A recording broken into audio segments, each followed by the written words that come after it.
Hey friends, welcome back to another video. It's Hannah. Welcome to my channel if you're new here. We talk about books, chronic illness and life in Amsterdam. I'm here to wrap up the final of my summer reading.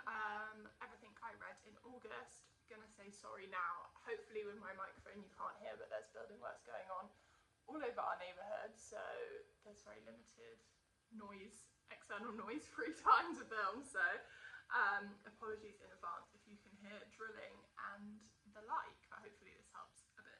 Okay, let's dive straight in. I started out the month reading None of This Is Serious by Catherine Pressvicker.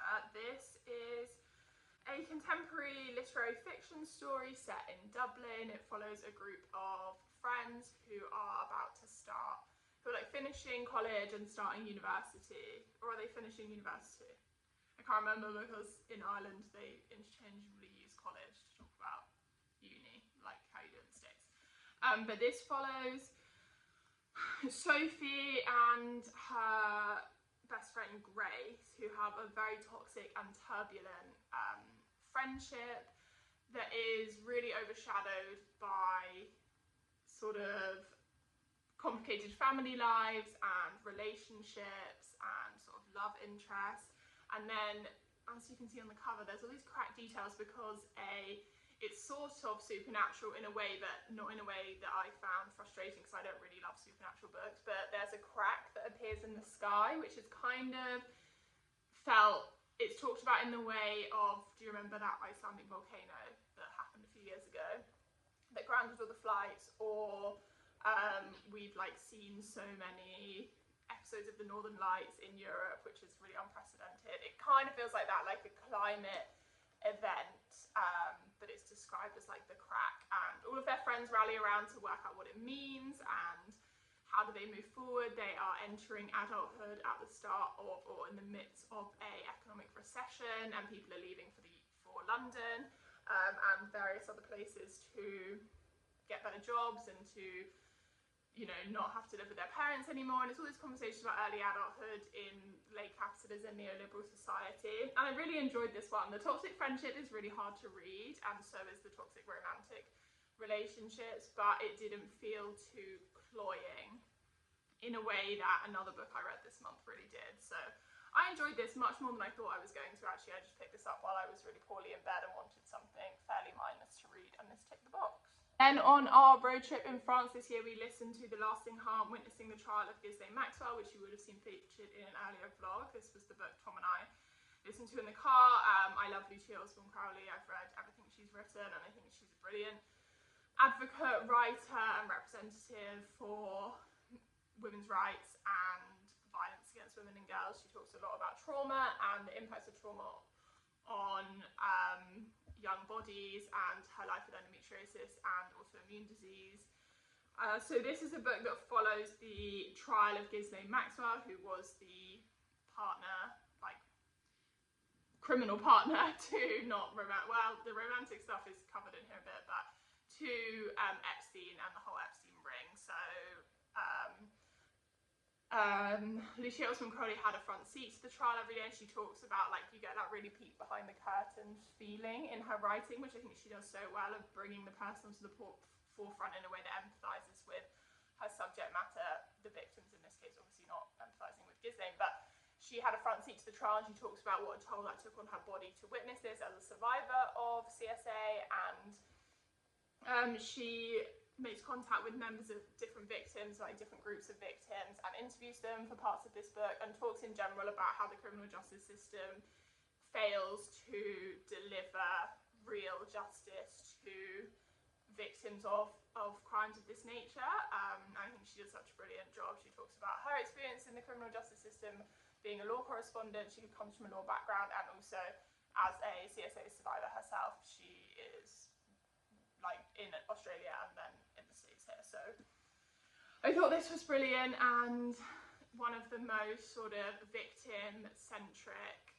focused versions of this story that we see, that we've watched documentaries of, that the podcasts have been made of. Like, this is obviously a very sensationalized and sort of a narrative that we've seen play out in media since the news broke, but I think Lucia has a really unique perspective, both from a survivor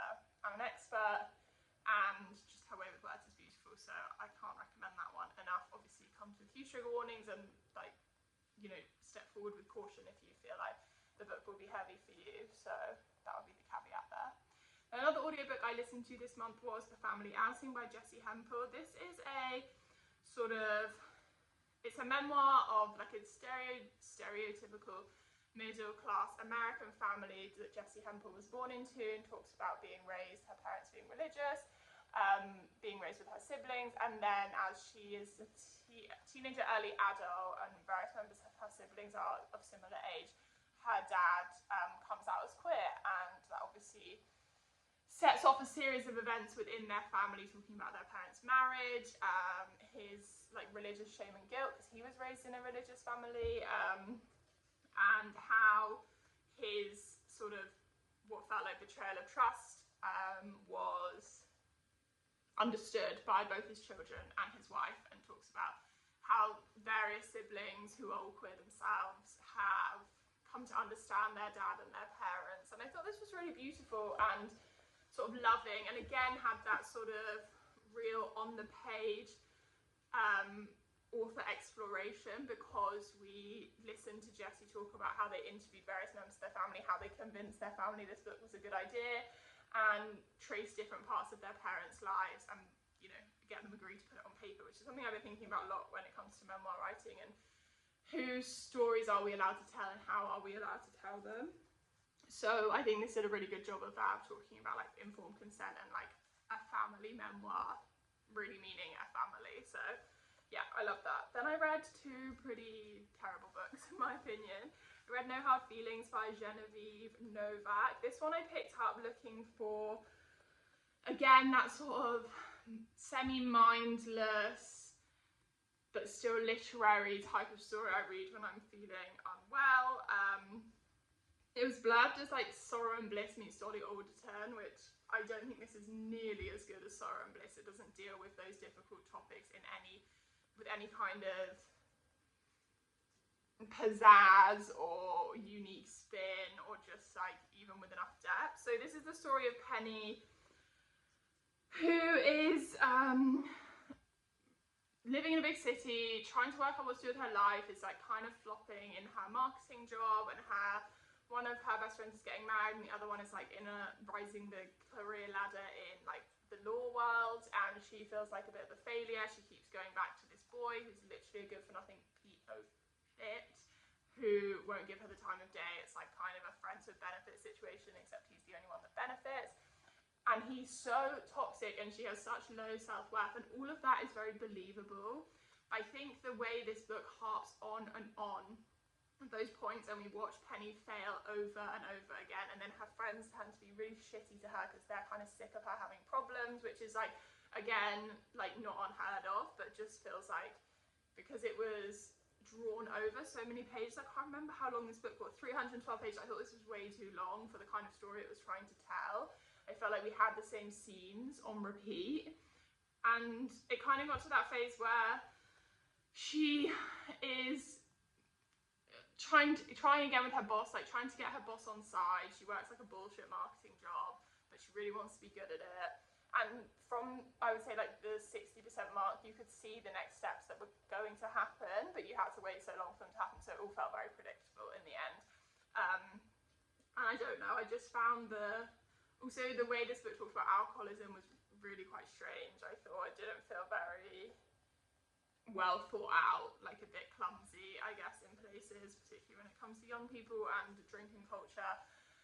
I just was sick of this main character and sick that she couldn't get her shit together. And don't get me wrong, like I know people in their 20s are struggling, and like that's not being able to get your shit together is a somewhat universal experience for a lot of people, but this just felt like the author then used therapy and like a few scenes in therapy for Penny to come to these massive realizations about herself without actually doing any of the author didn't do any of the character legwork. And like that's one of my pet peeves, I think, in like millennial fiction, is when they insert therapy as like a cop out, and this did that for sure.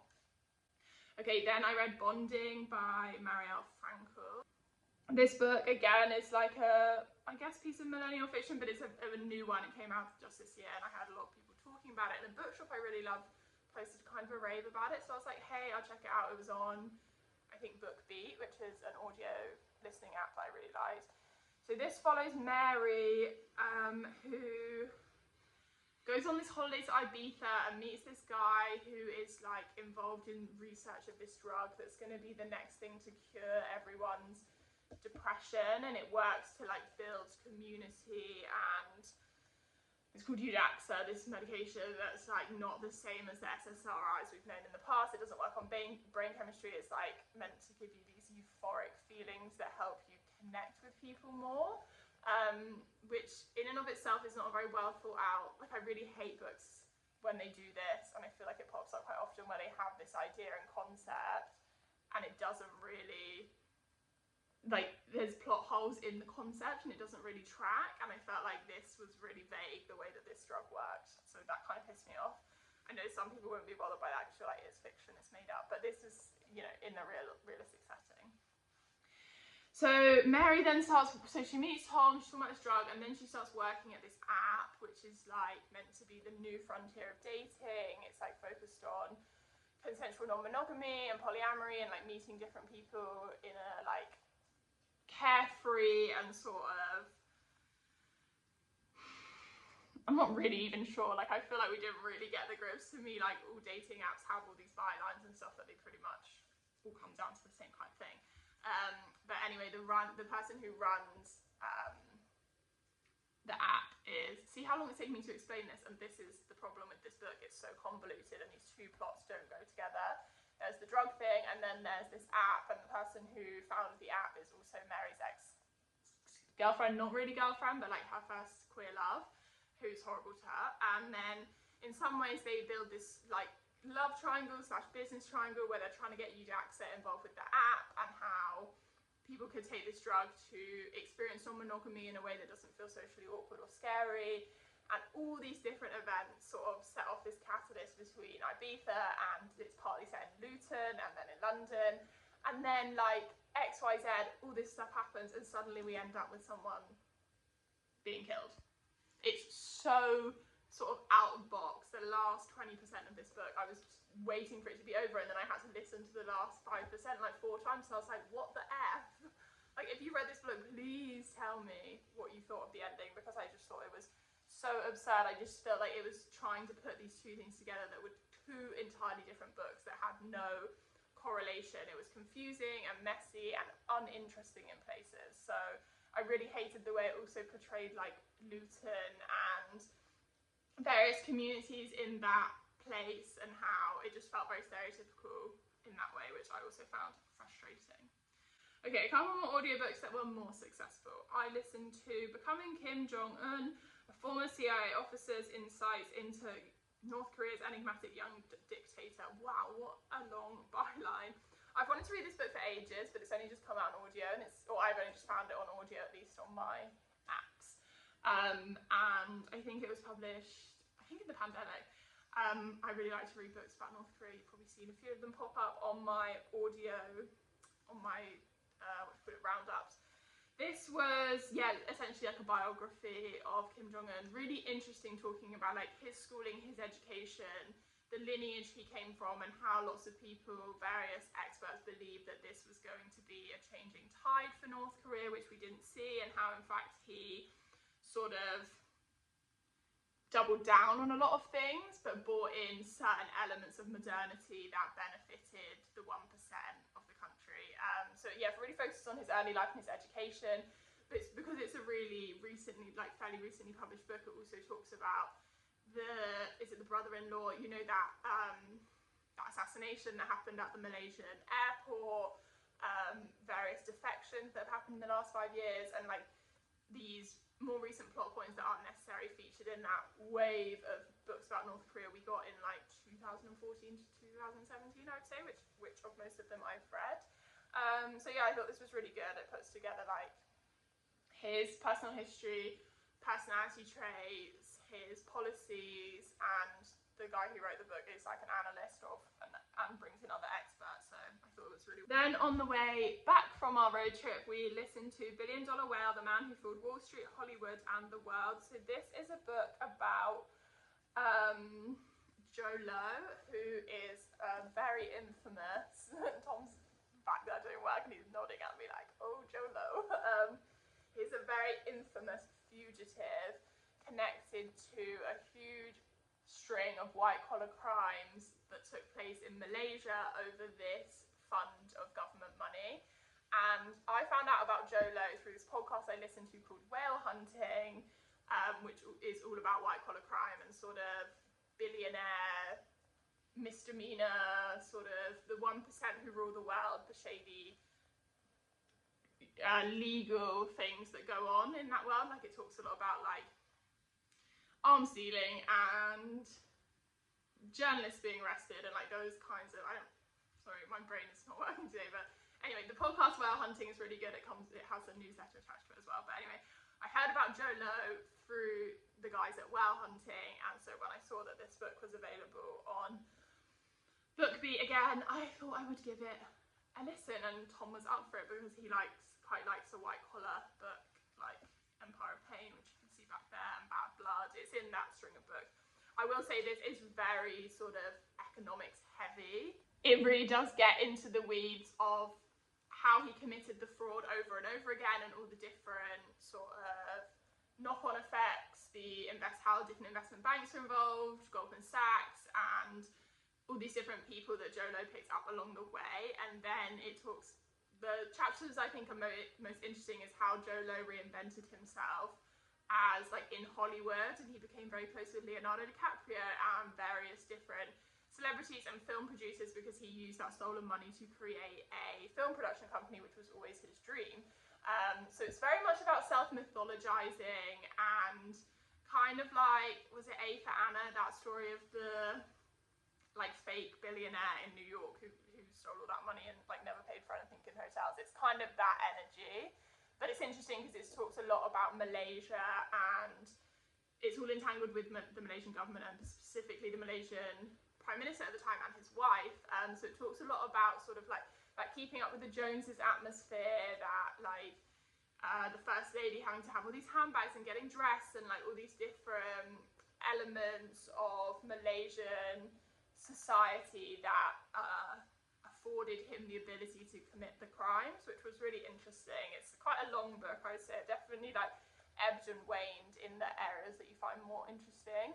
But this book was published in 2018, and a few things have happened since then, which you can listen to on Whale Hunting, and you can also like read a few articles about, which was really fun to do afterwards. Okay, and then a couple more ebooks I read, and then I'll show you the physical books. I read Liars by Sarah Mangusta. I think I talked about this in a vlog as well. This is quite a short story set in vignettes about a 15-year marriage. We open the start of the book knowing that our main character Jane is going to leave her good-for-nothing husband, but we have to then spend the next 200 pages finding out why he's so terrible. This really reminded me of Gwendolyn Riley's writing and various female writers I've read that really focus on that rage of the patriarchy, of the absolute below bare minimum that some husbands do and think is acceptable. It also threads these themes of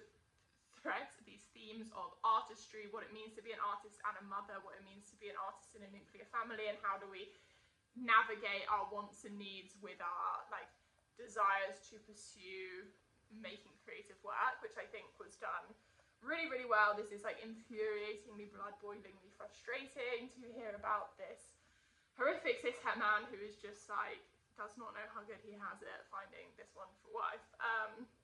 But I really, really, really enjoyed this one, would recommend. Then I finally read On My Kobu Rabbit Hole by Kate Brodie. This one I went into thinking it was going to be something else, so that's definitely my bad, but I didn't really enjoy this. It follows Teddy and her family. Her sister went missing when she was a young person, and it's been 10 years, and then her father took his own life as a result of losing her sister, like on the 10-year anniversary basically.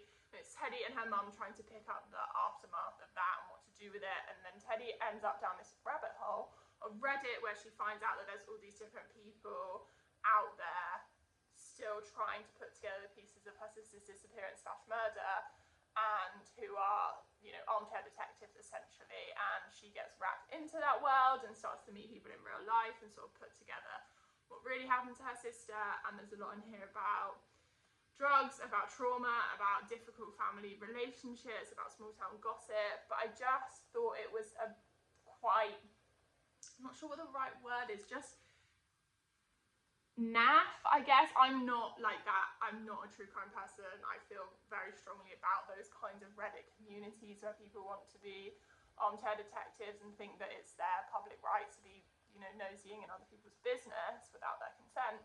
And I think this had that really icky feeling attached to it, but it didn't feel that combative or sort of, I know, just didn't feel like it had enough gravitas behind these like deeply disturbing and effed up stories and experiences.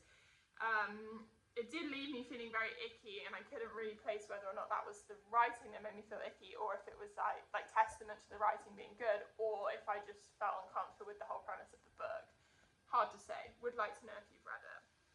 Okay, then I just have a few books in physical form to show you. I think most of these I've spoken about, so won't be too long. I read Spoiled Creatures by Amy Twigg for our holiday book club. I spoke about this in my Summer Diaries vlog. This was like a solid 3 for me, like very middle of the road. This is a book about a woman who's feeling very lost in her life, who leaves to join a local commune of women who are living out in the South Downs, I believe, like in this old house, you know, a no men, no patriarchy zone, and following this one woman, Blythe, who's going to, you know, lead them all to peace and harmony, essentially. There's a lot in here about misandry, about patriarchy, about women being free to express themselves, to live in the ugly, but I don't think this was that deeply explored in places.